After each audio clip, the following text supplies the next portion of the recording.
नमस्कार, आप देख रहे हैं रिप्रेजेंट इंडिया न्यूज़ और मैं हूं मनीषा श्रीवास आपके साथ। नागपुर पुलिस मुख्यालय में पुलिस सिपाही के तौर पर कार्यरत वैशाली अमोल भोसकर ने अपने ससुराल पक्ष के पति, सास ससुर एवं ननद पर मारपीट व अन्य तरीके से प्रताड़ित किए जाने के गंभीर आरोप लगाते हुए हिंगना पुलिस स्टेशन में शिकायत दर्ज करवाई।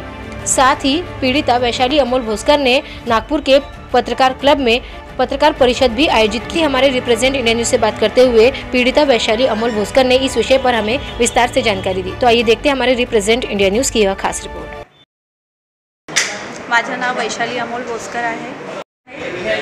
मी पोलीस अंमलदार आहे। पोलीस मुख्यालय नागपूर शहर इथे माझी पोस्टिंग आहे।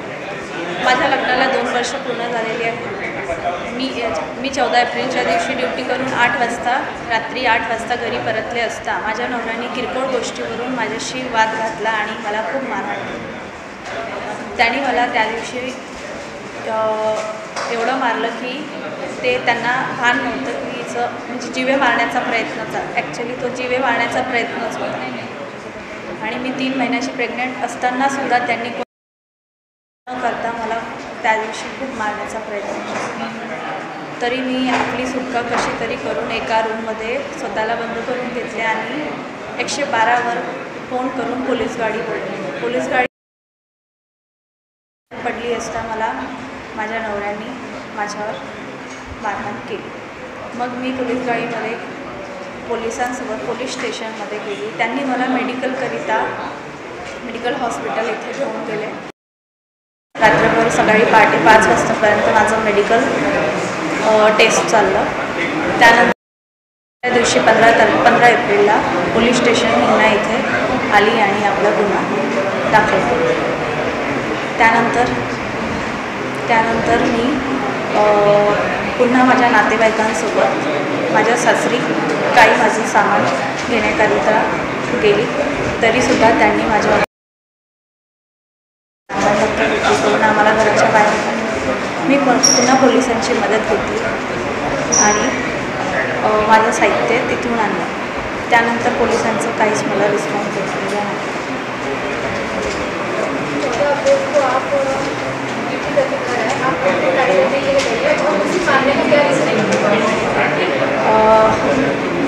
माझी पोस्टिंग पोलीस मुख्यालय नागपूर शहर इथे आहे। 14 एप्रिलच्या दिवशी मी ड्युटी करून 8 वाजता घरी गेली।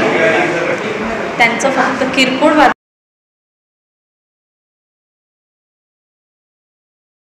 फ्रेश होऊन अर्ध्या तासात मी स्वयंपाक करते। त्यांचे आई आणि वडील त्यांना काहीतरी बोलले वाटते, तर ती त्या बोलण्यावरून मला शिवीगाळ आणि माझ्या आईला माझ्या नातेवाईकांना शिवीगाळ करायला लागली। आणि मी जसं थोडं आराम करत होते तर त्याच अवस्थेत थापडा मारला आणि माझे केस वळत ते मला देवरूममध्ये घेऊन गेले आणि तिथे माझ्या कानावर पाठीवर खूप धुक्या आणि थापडा मारला। त्यानंतर ते मला वारंवार म्हणत होते की मी आज हिचा विषय संपवून टाकणार आणि किचनमध्ये घेऊन गेले। त्यांनी गॅससुद्धा ऑन केली आणि काहीतरी असं आज हिला जाळून टाकते म्हणून काहीतरी शोधत होते। तितक्यात माझे सासू सासरे आणि नणंद आले। त्यांनी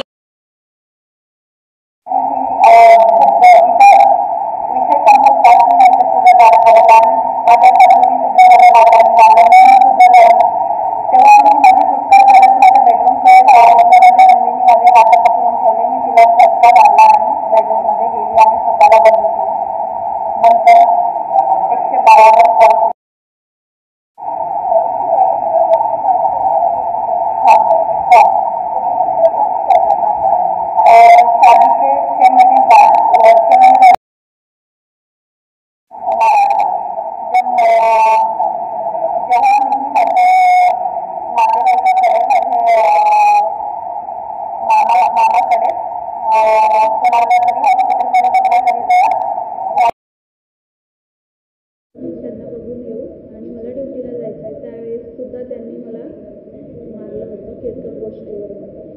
म्हणजे त्यांनी मला घराच्या बाहेर तर पुष्कळदा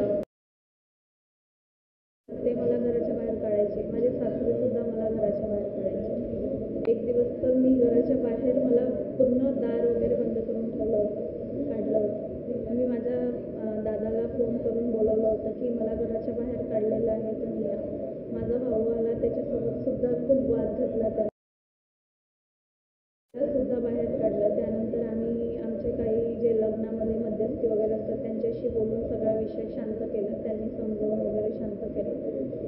मग त्यानंतर थोडे दिवस काही दिवस व्यवस्थित राहिलं. पुन्हा मग त्यांनी गाडीवरून, पैशांवरून, ह्या गोष्टीवरून वाद घातला.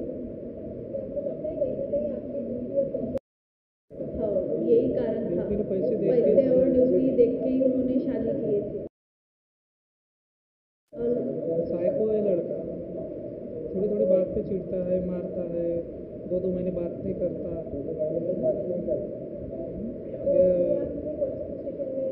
हिंगना पुलिस स्टेशन अभी तक के तो नहीं, मुझे फोन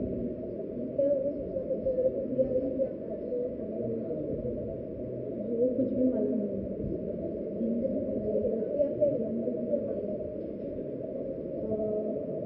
वही मतलब पुलिस का कोई रिस्पॉन्स आना चाहिए, उन्होंने होना चाहिए.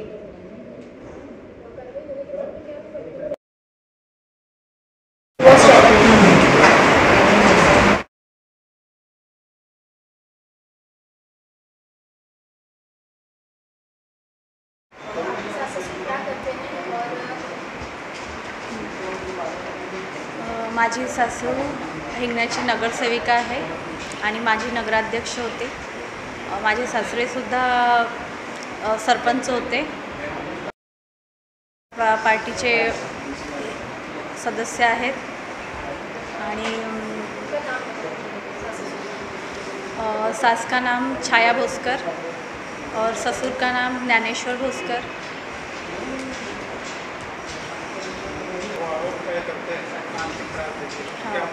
आता म्हटलं तेच राजनीतीचा पावर सांगतात, धमक्या देतात. ते नेहमी मला राजनीतीचा पावर सांगायचे की आम्ही असे आहोत, आम्ही तसे आहोत, तू आमचं हे नाही करू शकणार. आणि ते वारंवार मला पैशाच्या गोष्टीवरून टॉर्चर करायचे. माझे हजबंड माझ्यावर शॉक करायचे. आणि जसं पोलीस खात्यामध्ये वेळेचा पाबंद नसतो, जर इन केस मला ड्युटीमध्ये गेली आणि माझी ड्युटी जर जास्त वेळाची लागली तर मला सगळं सांगावं लागायचं घरी.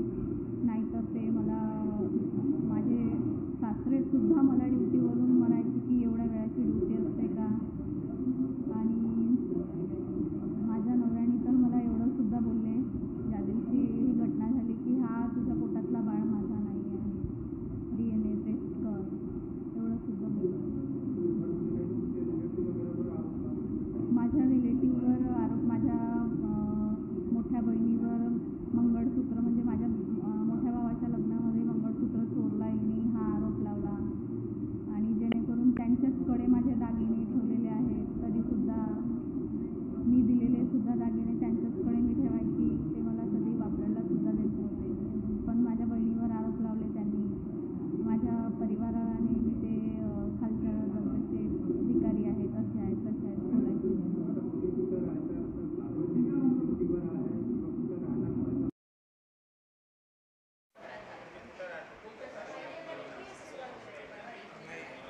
मायके में आता सध्या मी सुट्टीवर आहे.